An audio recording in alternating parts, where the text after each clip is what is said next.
Faith is it's a principle of power. It's one of the most powerful laws in the universe. And it's simply this, it's the unwavering conviction that what I want to have happen will happen. And like I said earlier, people have a hard time with that unwavering about anything. Should I do this? Because they don't know if it's in line with what their God, their version of God wants. Yeah. For me in those undercover missions, it was easy for me to have unwavering conviction that we would find those kids. Because I don't care if God is a mountain or a cloud or a man or a woman there's not a higher power in the universe that's okay with an 8-year-old being sold for sex, period, right? So it was easy for me to develop that level of unwavering faith and unwavering conviction. Now, understand this, without the veil of forgetfulness, without us forgetting who we were, we would have no ability to work on that skill set, right? On that ability to exercise that faith and to, in doing so, to connect with God and all living things. This is part of the infinite expansion of the universe and the infinite expansion of your soul, right? Is the ability to learn how to have unwavering faith. And it can only happen when those blinders were put on and we forgot who we were. Welcome to the Stay Grounded podcast. I'm your host, Raj Jana, founder of Liberate, and it's my mission to help you become the most grounded, loving, and authentic version of yourself that you can be. Each week, I interview experts in the fields of mindset, spirituality, and emotional well-being. My brilliant guests share their tools, stories, and unique perspectives to help you develop the skills you need to show up fully for the people and things that matter most in your life. Now let's dive in. Yo, what's up everyone? And welcome to this week's very special episode with my dear friend, mentor, Mr. Paul Hutchinson.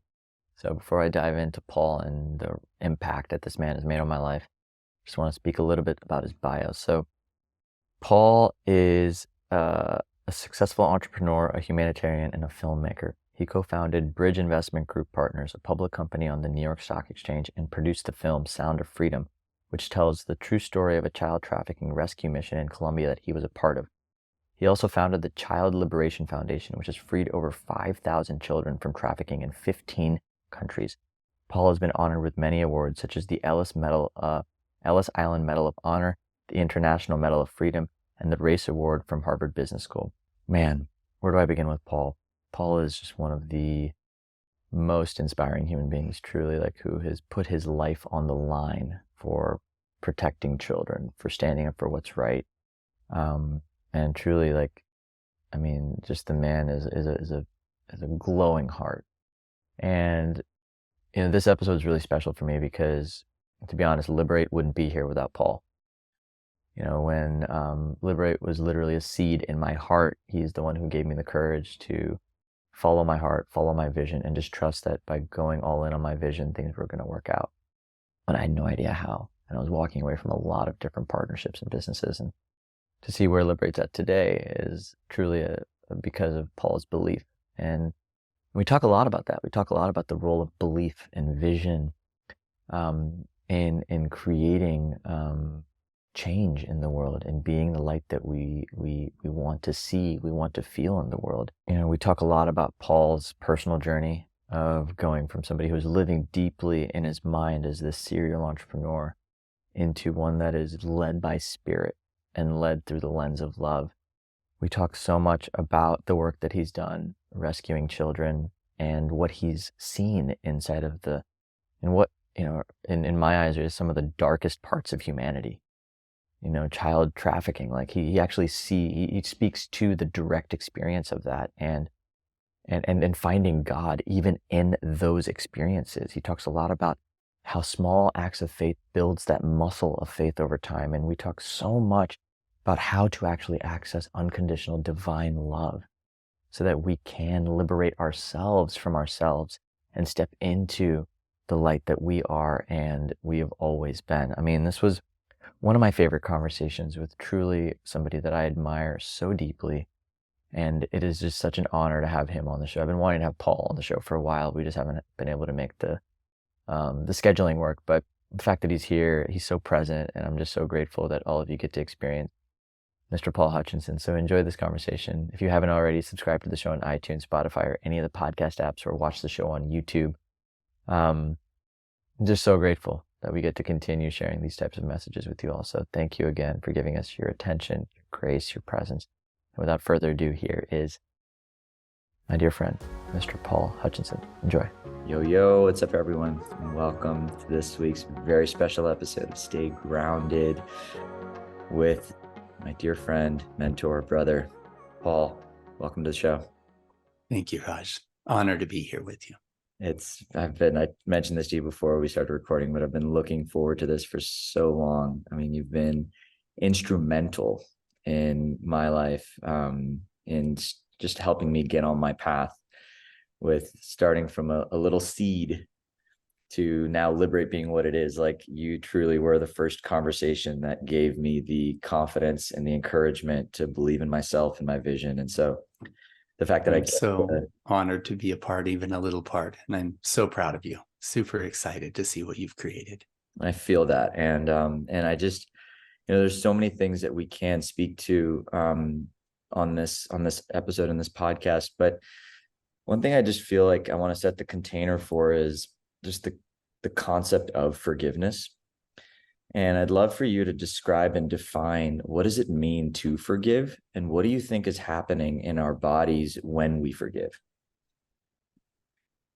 I like to think of it like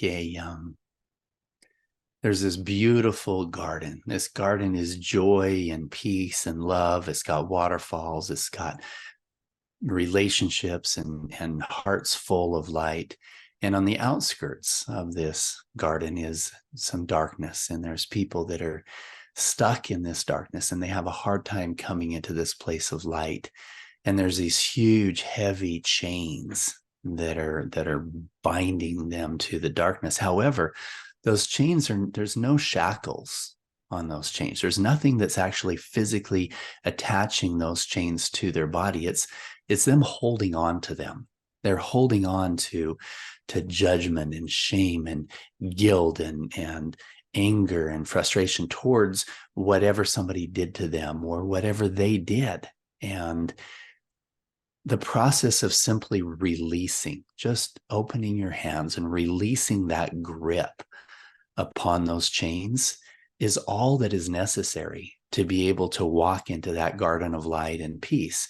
And so many of us have things that we did in our past, or things that were done to us in our past. Both require forgiveness. And that forgiveness has to come from a place of infinite, unconditional love.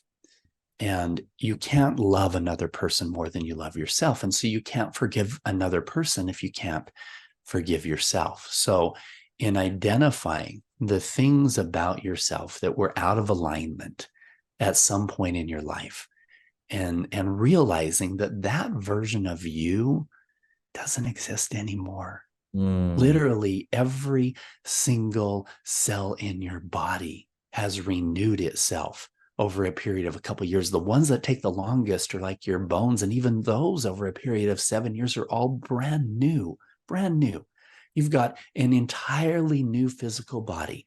Your spiritual soul may have been fractured with some challenges of your past, but by forgiving yourself and realizing that version of me does not have to define me today, and having that infinite unconditional love for yourself and seeing yourself for the person that you are now and the person you're becoming, that's step one.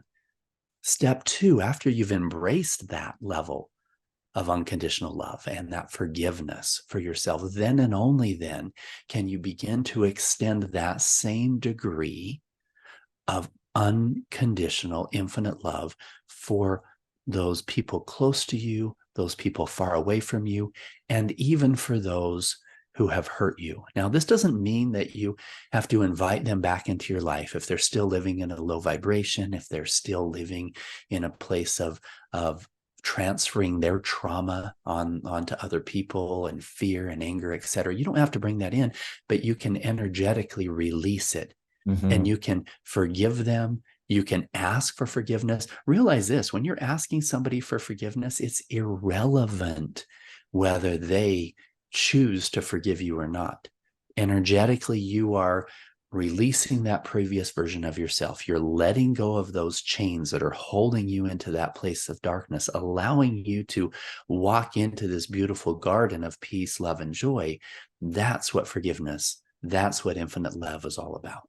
It's fascinating. And I love that frame, because I think, most people, especially in the conventional sense, think forgiveness to mean one thing, but you're almost speaking to like a 5D spiritual forgiveness that has nothing to do with what we were taught forgiveness was, which is about fixing a relationship or doing a thing, or it has actually nothing to do with that. It's about alchemy within you, and it's about transmuting this resentment, this shame, this anger, whatever energy is stored within you.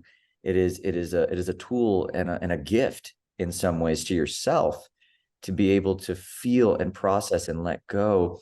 And I, when I think about unconditional love, I'd love your thoughts on this. Like, if someone hasn't had an experience of unconditional love in their lives, how can they know it even exists? I would love your thoughts. I like to start with the clarity of understanding God's infinite love, and realize that, the sun comes up every day, even if I effed up yesterday, right? The beauty of the earth and the abundance of everything around us continues to bless our lives. And if you can close your eyes and feel that unconditional love for yourself. Unfortunately, so many of us have been trained through thousands of years of levels of control by political leaders, by religious leaders, and others. We've been taught judgment. We've been taught that God's love is conditional.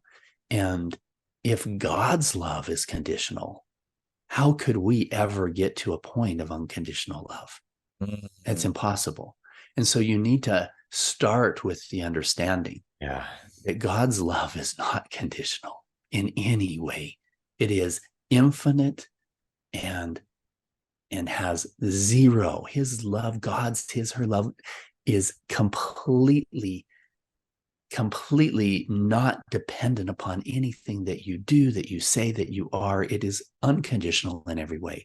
Once you feel that, and you can embrace that within yourself, then you can begin to love yourself in that way.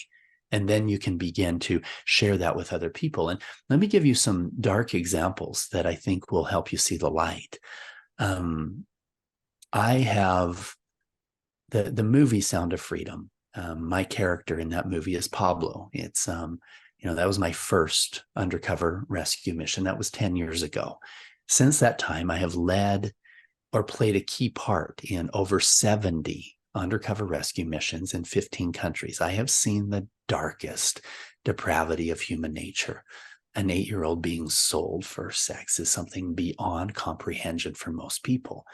And I've seen it, and I've been there, and it was dark. And people ask me, they say, Paul, how can you go face to face with a trafficker, with somebody selling you a child, and not have them see the hatred and the anger in your eyes? How? And my answer surprises them and makes some of them mad, and I'm okay with that. It's because I can feel compassion in my heart towards them. Now, how can you have compassion? They're selling you a child. Now, understand this. My compassion for the innocence of the children and the innocence of the children in their potential future will make it so I ensure that I do everything in my power to make sure that they never touch another child again and hurt another child again. However, I can put them behind bars from a place of compassion and infinite love. How does this work?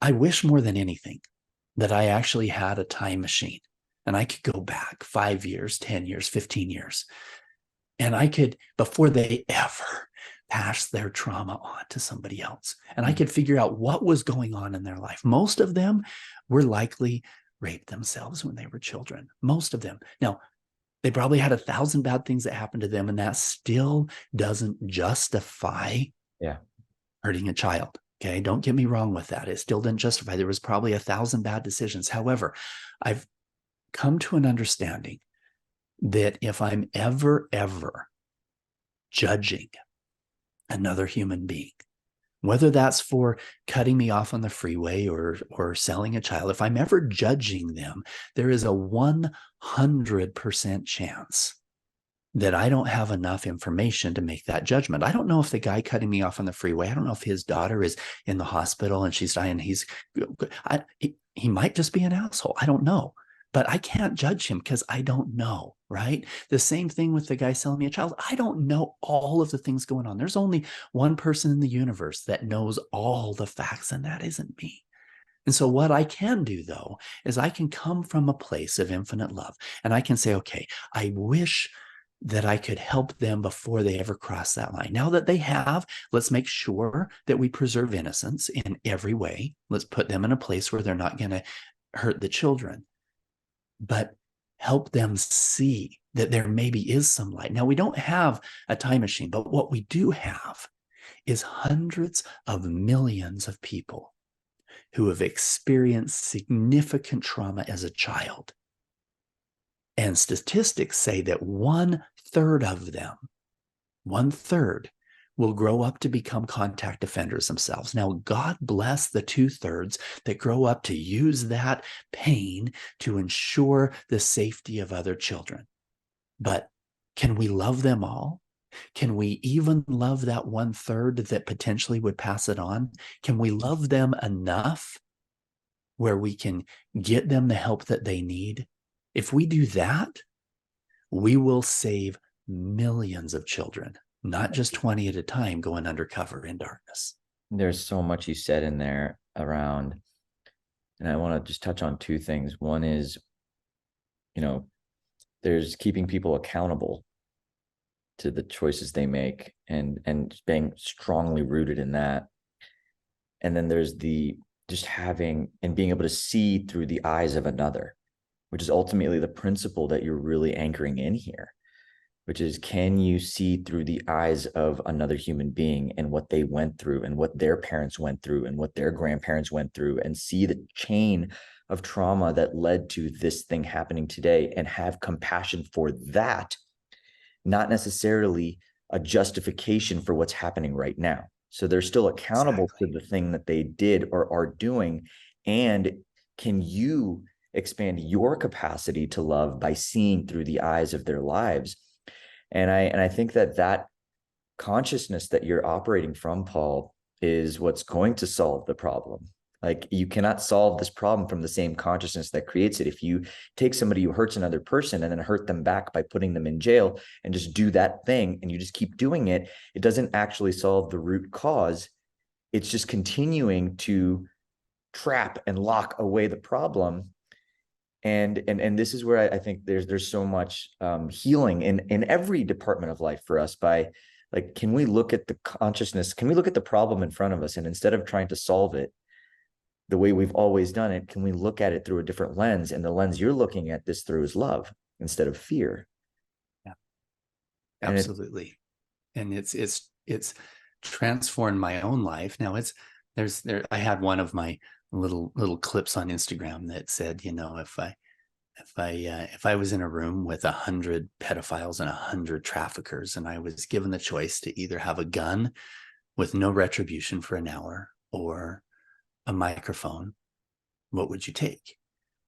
And I can't tell you, 99% of the people responding on that said, I'd take the gun, I'd take the gun, I'd take the gun. And they're operating from a place of anger. I admit it, I was super angry when I found out that one of my children had been abused by a relative, so angry that I wanted everything in me, wanted to just slowly tear off their fingernails one at a time and cause so much pain in this person. You can't imagine the anger that I went through. But I came to an understanding that I realized that person had been seriously abused by his mother. And that went on and on. Now, that does not justify it at all. We have to preserve innocence. We have to make sure that people are accountable for their actions when they are destroying the lives of others. We have to. But you can come at it from a place of compassion, and you can realize that every one of us are damaged in some way. All of us. We may not have experienced that kind of trauma, but even if we have, it's so beautiful to see the people who have worked through that trauma and never pass it on. But infinite love, unconditional love, can't be conditional. They can't say, I only love you if you're one of the ones that overcame that. You can love everybody. The foundation of everything is love. And we have to come into that new vibration, that new energy in order to fix the problem. And, people, if somebody decides to accuse me, I'm the last person they can accuse of being a pedophile sympathizer, right? I've put my life in danger of being killed over 70 times to pull out these children and to put the traffickers in prison. So I'm one of the few people that can speak from this level of authority, that there are hundreds of them that are behind bars, because I have stepped into that darkness. I assure the safety of those kids. But stepping back and seeing everything from a different perspective has changed my whole life. And that's what's so, I rarely get an opportunity to have this level of a conversation with somebody who's been in the trenches in the way that you have. And what I'm also really curious about, Paul, is your own relationship to unconditional love. Like you spoke earlier around, going from, if you think that that God's love is conditional, then how could you ever believe in unconditional love? And so what has been your relationship with shifting that nature of like how going from a conditional God to an unconditional God in your own personal life, and just with the nature of the work that you do? And have you seen, like, how has it all shaped your own story? Well, my story, 10 years ago, I wasn't Paul Hutchinson. I was Paul effing Hutchinson, right? I mean, I had built a multi-billion-dollar company. I had 4,000 employees. Had the biggest parties in the state. I had all the NBA players and all the senators and all the girls that were at my parties. And I was that kind of energy and attitude and ego and arrogance. And that was self-created trauma. I was on a destructive path with all of my relationships. I was on my second marriage at the time that was headed for a divorce. It was very difficult. And I looked in the mirror, and I actually did a guided meditation, plant medicine journey, healing opportunity. And I remember I got to a place where I could see, I could feel in every cell of my body, I could feel the pain that my children went through when I cheated on their mom. I could feel it. And it was so dark, and it was so heavy. And I remember I had my headphones on with my journey music, and it was, and I was so deep in darkness, I couldn't even breathe. I was so far down in the depths of hell. And I remember I changed my playlist to what I call my Jesus list, right? It's some beautiful songs of hope and healing and light. And boom, I felt myself lifted up and cleansed. And I thought, you know what, Paul, maybe you haven't learned your lesson. And I changed my playlist back to the journey music. Boom, it went back down 3 or 4 times in that experience. And feeling the love, the unconditional love of God in healing me, this super broken soul who had caused pain in the lives of others because of his arrogance and his decisions of selfishness and greed and ego and envy. These were all things that were just out of control. And by me seeing and feeling that infinite love for me, it was the only thing that helped me to truly change. Because while I was still holding on to even the guilt and the judgment of myself, my focus of my thoughts, my words, my energy, my focus was on that old version of me. And I had to accept the infinite love and the forgiveness of God in order for me to truly step forward into this new version of me that had nothing to do with the past. The more I dwelled on the past and beat myself up for the past, the more I was focusing on that Paul effing Hutchinson version of me that didn't exist anymore. And so that was the only way to step into this new light of transcendent energy that allowed me to truly make a positive impact in the lives of others, because I had made those changes in myself. When was the first time you forgave yourself? Like, really forgave myself? Yeah. You say that a lot, but most people never really do, right? You say, oh, I forgive myself for that. No, you don't. You're still thinking about it. You're still feeling super guilty when you're thinking about it. Once you've gone through the process of asking for forgiveness from the person that you've harmed, in transforming your life and saying that's not me anymore and stepping forward, feelings of guilt and shame, that's not true forgiveness. And it's hard. It's hard to really release that. And it takes having clarity as to who you really are.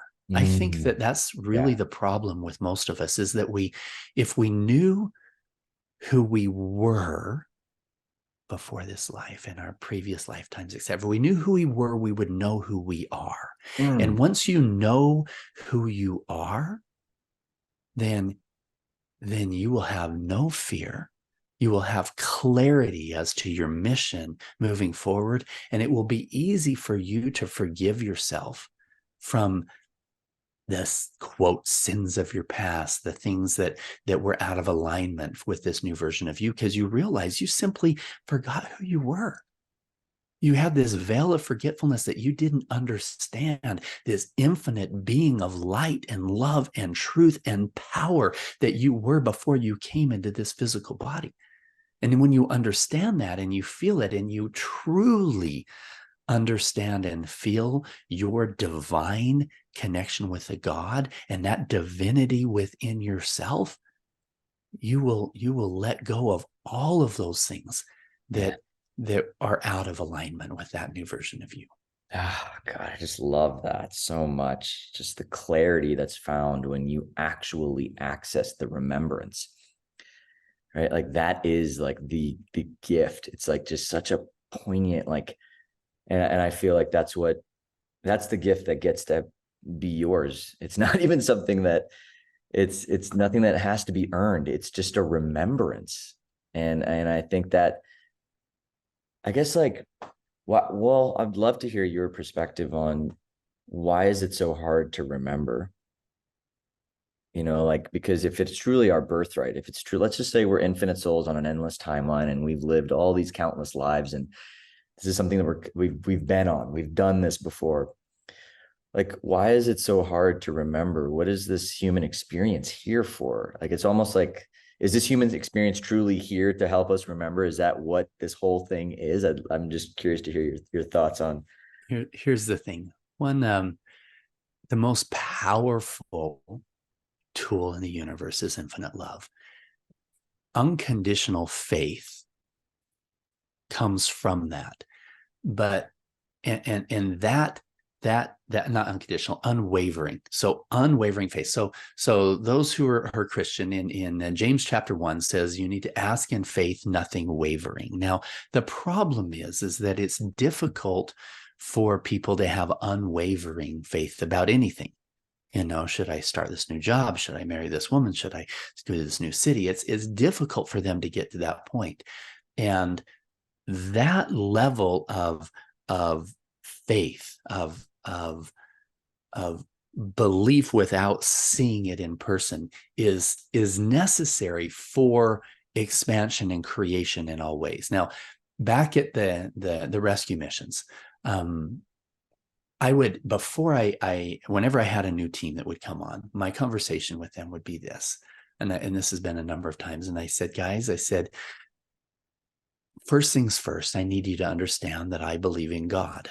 I said, most people believe in some sort of supreme being. They may call it the universe or Allah or the cloud or Jehovah. What is it? It doesn't matter what they call this infinite being, this creative force. I said, God exists and cares more about these children than you and I ever could, and knows exactly where they are. So if you're okay with it, I'm going to start out by asking for some help. So, here we are, downtown Port-au-Prince, Haiti, the darkest, most voodoo-infested place on the Western Hemisphere, and we take off our hats and offer up a prayer. And then I say, guys, now I need you to understand how I see fear and faith. Most people think that faith is going to church and asking God to fix things in your life that you don't believe are going to be fixed is important. Okay. That's not faith. You don't believe it's going to be fixed. It doesn't matter how much you believe that maybe God's going to fix things. You don't believe. That's not faith. Faith is it's a principle of power. It's one of the most powerful laws in the universe. And it's simply this. It's the unwavering conviction that what I want to have happen will happen. And like I said earlier, people have a hard time with that unwavering about anything. Should I do this? Because they don't know if it's in line with what their God, their version of God wants. Yeah. For me in those undercover missions, it was easy for me to have unwavering conviction that we would find those kids. Because I don't care if God is a mountain or a cloud or a man or a woman there's not a higher power in the universe that's okay with an 8-year-old being sold for sex, period, right? So it was easy for me to develop that level of unwavering faith and unwavering conviction. Now, understand this, without the veil of forgetfulness, without us forgetting who we were, we would have no ability to work on that skill set, right? On that ability to exercise that faith and to, in doing so, to connect with God and all living things. This is part of the infinite expansion of the universe and the infinite expansion of your soul, right? Is the ability to learn how to have unwavering faith. And it can only happen when those blinders were put on and we forgot who we were. Oh, Paul, gosh, like I just love you so much. Like the unwavering faith and the conviction. So like I'd love to unpack conviction, because I think that like you and I'd love to know like how does one build that muscle of conviction when they don't have the circumstances like you had to build that muscle of faith? Like having conviction in God's will. Like, I mean, I think that is ultimately, if I think about my path and what I'm so inspired to cultivate within myself, it is that unwavering conviction in the benevolence of this infinite God. Like that is what I want to and choose to. And all my work has been about unraveling and untangling all of the crap, the beliefs, the stories that stop me from really connecting to that. So I'd love to spend some time there. Is like, how do you develop that conviction and really hone it so that it's yours to use in your life? There are a lot of ancient scriptures, writings, or things from inspired people. There's a lot that was lost, and there was a lot that was changed. But one that I read that was super beautiful compared faith to a mustard seed, right? This little teeny tiny seed. And if you can no more than desire to believe, just a desire to believe. And then that desire is that little teeny tiny seed. And then let that desire to believe work in you until it can expand and grow. And part of it has to do with a softened heart, right? If you are living in a place of judgment and anger and envy and fear, and you're allowing your trauma and your walls that you've built up in your life to be just all over your heart, and you're not able to open it up and allow it to have that peace and allow it for things to grow, those are things you have to remove first. But once you've got rid of all of those barriers and you've opened up your heart and you said, you know what, I'm going to stop trying to drive. I'm going to surrender for once, right? I'm going to just believe, just have this desire to believe that God is benevolent, that God has infinite love, that God is taking care of things that I don't even know are being taken care of. And I can look at the things in my life that at the time I thought, what the hell? Why is God doing that? Why is God doing that? Why can't I? Why? Now all of a sudden I can look at all of it and it all makes sense. It all makes sense because of the fact that I have opened up my heart and softened my heart to the point where I could allow it to start to make way for that growth and that faith. And this, you can start this with little things, right? I no longer have to have faith that I can turn on this light switch and the lights will turn on. It's happened so many times. I pretty much, it's a knowledge, right? Now, there's a chance that even that knowledge, the light wasn't going to turn on. I have to figure out what's going on. And so we start with little things in our life, and you can test it as well. You can say, you know what, I'm going to exercise faith that, and small little things, and you can see these beautiful things coming into your life. Now, understand, if you've got worry and what if thinking and negative expectations, the thing to understand about fear and faith is this: fear and faith cannot exist in the same person at the same time. On the same subject. The reason behind it is that in a way, they're the same power. Okay. People who believe bad things will happen to them actually attract that to them. People that believe good things will happen actually attract that to them. And in reality, it's more than just the law of attraction. Once you start understanding that not only our actions, but also our words and even our thoughts are literally creating a world of abundance or a world of scarcity, a world of joy or a world of fear. These are all things that we, connected to God, have the ability to create.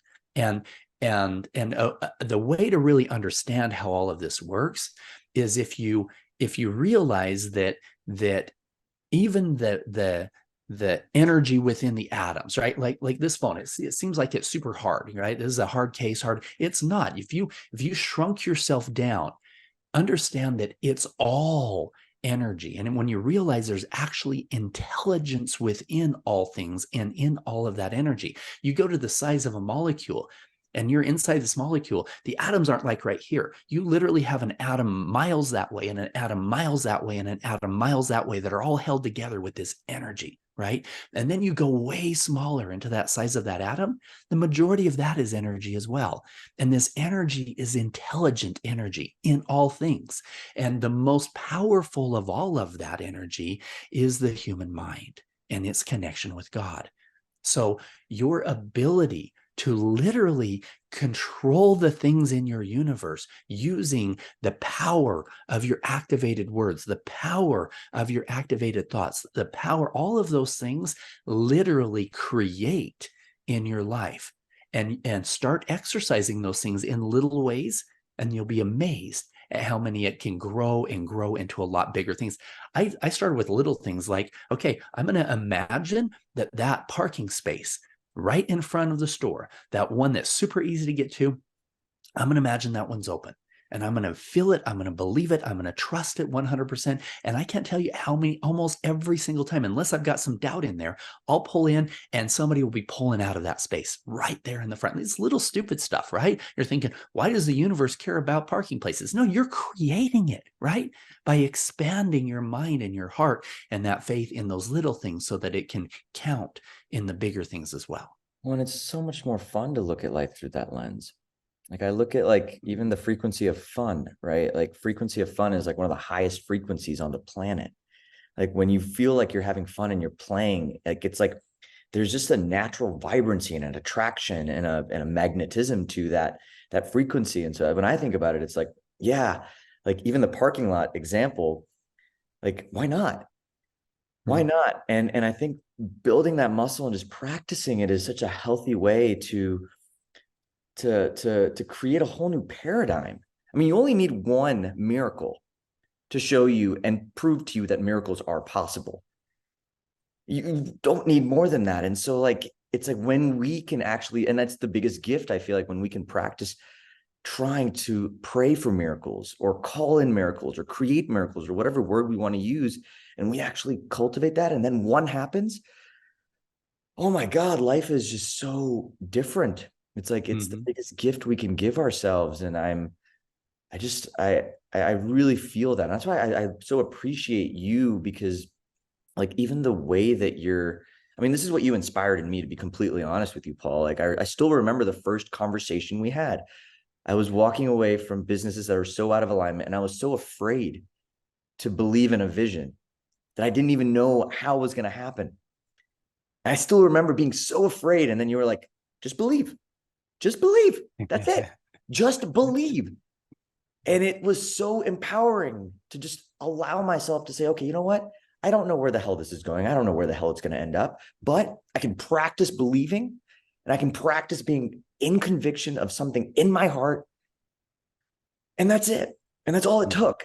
And I'm not saying I had to work really hard. I had to put in the effort, and I have to go through all the roller coasters of it. But the seed of possibility, I just think that we don't give it enough credit. And I'm so grateful for you for sharing this message, and for pushing it, and for believing in it so deeply yourself, because of the impact it's making, not just on me, but everybody you touch through all the content you create and all the speaking you do and all the mentorship you provide. Like, this is what the world's missing. And I'm just so grateful that I get to have you in my life. And yeah, I feel like I need to just thank you for just being.